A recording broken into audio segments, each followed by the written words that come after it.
this is my model foundation.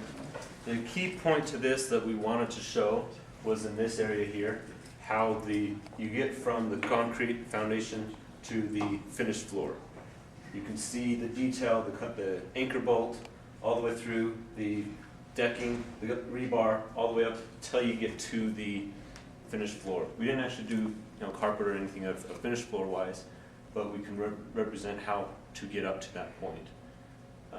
As well, with the far end here, we have the beams to show what it would be for a basement or a crawl space underneath, and the support for showing there. With this setup, we also wanted to show the rebar to show how the support was in that, because that is also a detail we tried to design out when we put it in. And that's pretty much all the details on mine. If you want to take a look, any questions as well, let me know. If not, we'll look at the exterior one here.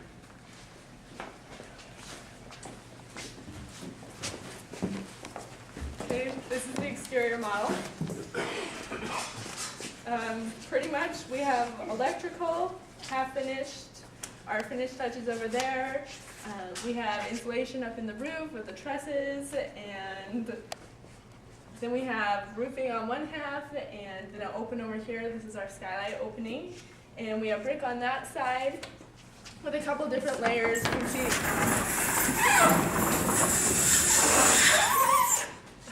it has the air gap in the brick and the different kinds of soldier quartz. And then we have the drip edge.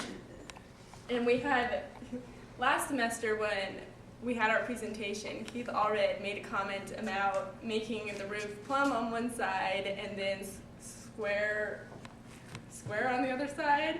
So we did an engineering change order and did that. And then on the back,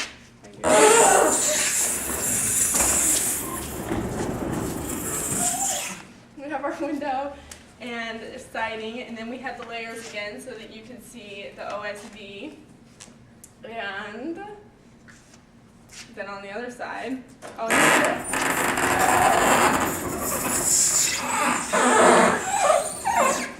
we have our stone that's dry stacked, and our stucco, and the chicken wire, and the tar paper. And then we also have our vented soffit and fascia and gutter. And then over here, we were going to put insulation in the model, but we couldn't have anyone come up to us because of time and travel. And we didn't want to take the model down to people after our broken caster incident. So we made a little separate model of insulation that shows the different kinds of insulation that goes into the walls. Is there any questions? Okay, then we're moving on to the kitchen.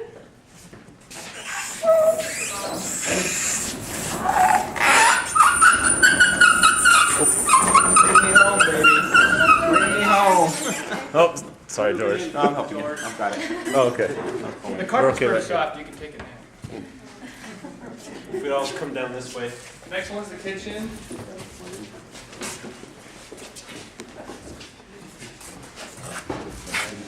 Basically, the ideas that we wanted to show in the kitchen was the height differences between all of this, how high. This is actually foreshortened, and obviously your roof's going to be a lot higher. But this is standard distance right here, as well as from there to the bottom. Then we also wanted to leave an opening for a range so that you could see how much room is needed. We also put a 220 volt back there, and then this would probably be where your microwave would go. So we wanted to show those openings so that you could visualize how much space this is needed.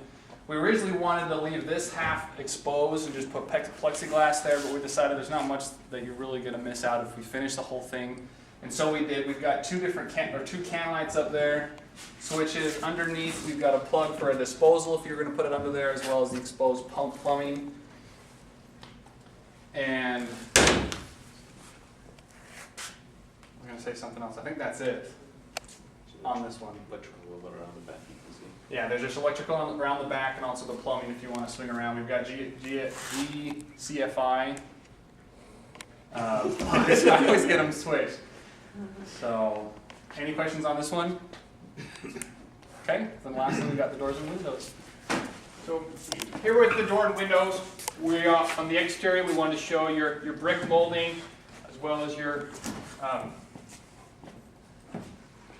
what it's called threshold. And this is where they cut the door down for us, so you can see the bottom of the door is cut. We left the top, and you can see inside the door. So it's a solid fill door, door locking. You can be able to get inside and look at your framing. You can climb in there if you're really skinny. I did it occasionally. Wanted to show openings for windows. We had bought the sliding window. We're supposed to do a single hung here, but they couldn't build a single hung that was 20 by 20. So that ended up being on the other side where the cut window slice was supposed to be. You can come in and see what it looks like inside the window. Pretty good to donate that to us.